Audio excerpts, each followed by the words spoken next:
Hello everyone. तो अभी हम इस क्वेश्चन को देख लेते हैं। ठीक है, फ्लूइड मैकेनिक्स का क्वेश्चन है।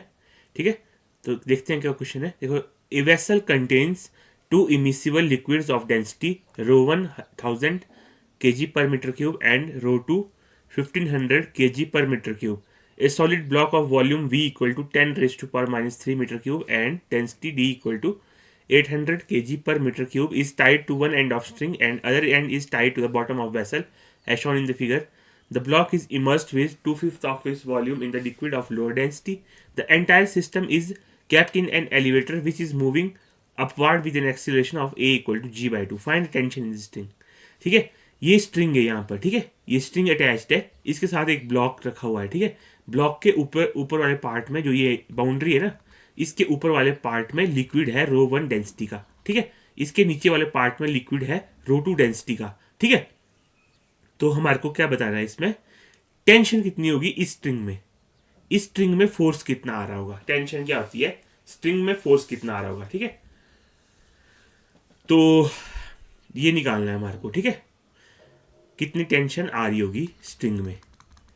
लिक्विड यहाँ रो 1 डेंसिटी का है, यहाँ रो 2 डेंसिटी का है। ठीक है, तो आपको इसको न्यूटन लॉ ऑफ मोशन और बोयेंट फोर्स इसमें लग रहा होगा। ठीक है, दो लिक्विड का बोयेंट फोर्स आ रहा होगा। ठीक है, अपना वेट आ रहा होगा। ठीक है, और स्यूडो फोर्स लगेगा इसकी फ्रेम में। ठीक है, इसकी फ्रेम में जाके सॉल्व करेंगे हम इसको, वहां पर इस पर स्यूडो फोर्स आ रहा होगा अपोजिट डायरेक्शन में। और बोयेंट फोर्स लिखना है इन टर्म्स ऑफ वी। देखो, V volume immersed in liquid, row liquid का, और ठीक है volume displaced of solid, solid ने कितना वॉल्यूम डिस्प्लेस किया लिक्विड का। ठीक है, ठीक है, वो वाला वॉल्यूम लिक्विड की डेंसिटी इंटू जी इफेक्टिव लेना, याद रखना जी इफेक्टिव। ये ऐसे लिखते हैं बॉयेंट फोर्स को, हम ऐसे लिखेंगे। ठीक है, एफ बी। ठीक है, ऐसे लिखेंगे बॉयेंट फोर्स को। तो इसको कैसे सॉल्व करेंगे देख लेते हैं। ठीक है, सॉल्यूशन करते हैं इसका। ठीक है, देखो सॉल्यूशन करता हूं मैं इसका। देखो सॉल्यूशन। ठीक है, अब देखो सबसे पहले इस ब्लॉक को बना दो। ठीक है, ये ब्लॉक है यहाँ पर। ठीक है, तो जिसके साथ स्ट्रिंग अटैच्ड है नीचे। ठीक है, स्ट्रिंग अटैच्ड है। ठीक है, स्ट्रिंग में आ रही होगी टेंशन टी, स्ट्रिंग में टेंशन आ रही होगी टी। ठीक है, और इसका मास m है, तो mg लग रहा होगा नीचे, mg। ठीक है, mg। इसका वॉल्यूम हमने माना है v। ठीक है, v डेंसिटी d मान लेते हैं g, vdg। ठीक है, और ये पूरी असेंबली ऊपर एक्सीलरेट कर रही है a एक्सीलरेशन के साथ। तो इस पे, इसकी फ्रेम में जाएंगे ना जब हम, तो इस पे स्यूडो फोर्स लगाना पड़ेगा नीचे को। कितना, ma स्यूडो फोर्स लगाना पड़ेगा। m कितना है, vd। ठीक है, वॉल्यूम इंटू डेंसिटी, और a तो a ही है, तो vda। ठीक है, ये तो हो गया इसकी फ्रेम में स्यूडो फोर्स, ये वाला। ठीक है, ये हो गया इसका अपना वेट, ये होगी टेंशन। ठीक है, टेंशन टी। अब देखो बुयेंट फोर्स कैसे लिखेंगे। बुयेंट फोर्स क्या होता है, देखो बुयेंट फोर्स होता है, बुयेंट फोर्स हम लिखते हैं। देखो बुयेंट फोर्स होता है, बुयेंट फोर्स जितना वॉल्यूम, देखो यहाँ से यहाँ तक, यहाँ से ऐसे है ना कुछ। ठीक है, ठीक है, तो इतना पार्ट इसका ऊपर वाले पार्ट में है, इतने पार्ट इसका नीचे वाले लिक्विड में है। ऊपर वाले लिक्विड में कितना है देखना पड़ेगा। ऊपर वाले लिक्विड में शायद देख लेते हैं। ऊपर वाले लिक्विड में है आपका 2/5 ऊपर वाले लिक्विड में है, और 3/5 नीचे वाले लिक्विड में है। ठीक है, वॉल्यूम V का, V वॉल्यूम का 2/5 पार्ट अपर लिक्विड में है, 3/5 पार्ट नीचे वाले लिक्विड में है। तो 2/5 ऑफ V ऊपर वाले लिक्विड के लिए लिख रहे हैं पहले हम। ठीक है, buoyant force 1 due to liquid 1, 2/5 of V rho of liquid 1। देखो रो लिक्विड 1 का था ना, यहाँ रो 2 था, तो रो ऑफ लिक्विड 1। ठीक है, वॉल्यूम इंटू डेंसिटी, ये हो गया मास। ठीक है, मास, और G लगेगा नीचे को। G कितना लेंगे, G इफेक्टिव लेना, याद रखना G इफेक्टिव लेते हैं। G इफेक्टिव कितना हो जाएगा,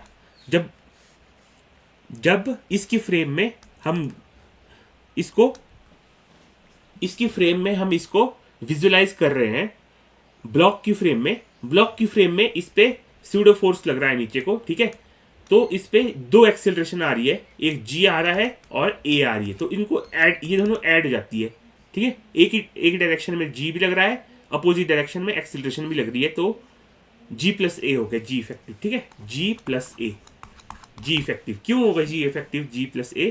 देखो अगर हम इसको रेस्ट पे मान रहे हैं ना, ब्लॉक को रेस्ट पे, तो इसकी फ्रेम में इस पे नीचे को एक फोर्स लग रहा होगा वी डी ए, जो स्यूडो फोर्स है, तो एक्सीलरेशन के साथ एड अप हो जाएगा वो, ठीक है। और जी इफेक्टिव इन दोनों का सम हो जाएगा, ठीक है। ऐसे लिखते हैं हम बुएंट फोर्स को, इनर्शियल फ्रेम अलग, एक्सीलरेटेड फ्रेम ऑफ रेफरेंस में ऐसे लिखते हैं, ठीक है। तो जी प्लस ए को ऐड कर दो, ठीक है, जी प्लस ए। ये तो हो गया buoyant force due to one, और buoyant force due to liquid two क्या होगा, ठीक है। अब हमारे पास क्या है, देखो 3/5 ऑफ वी दूसरे लिक्विड में इमर्स है, 3/5 ऑफ वी, ठीक है। और लिक्विड कौन सा है, अब रो टू है ना, रो टू, ये इसका मास हो गया, ठीक है, मास। और एक्सिलरेशन कितनी हो रही है, जी प्लस ए, अगेन जी प्लस ए, ये हो गया बुएंट फोर्स, ठीक है। यहाँ तक आपको समझ में आ गया, मेरे को ऐसा आइडिया लग रहा है, ठीक है। ये दोनों FB1 FB2 इस पे लग रहे हैं, FB1 FB2। अब देखो अब क्या करना है, हमारे पास FBD है, सारे फोर्सेस आ गए हैं, बस अब क्या करना है, इनको बैलेंस करना है, ठीक है। क्योंकि ब्लॉक कैसा है, इक्विलिब्रियम में है, ठीक है ना, इक्विलिब्रियम में है ब्लॉक, ठीक है, एक्सिलरेट नहीं कर रहा, उसकी फ्रेम में रेस्ट पे है, ब्लॉक की फ्रेम पे वो रेस्ट पे है, ठीक है, रेस्ट पे है, तो उन सारे फोर्सेस को बैलेंस करो।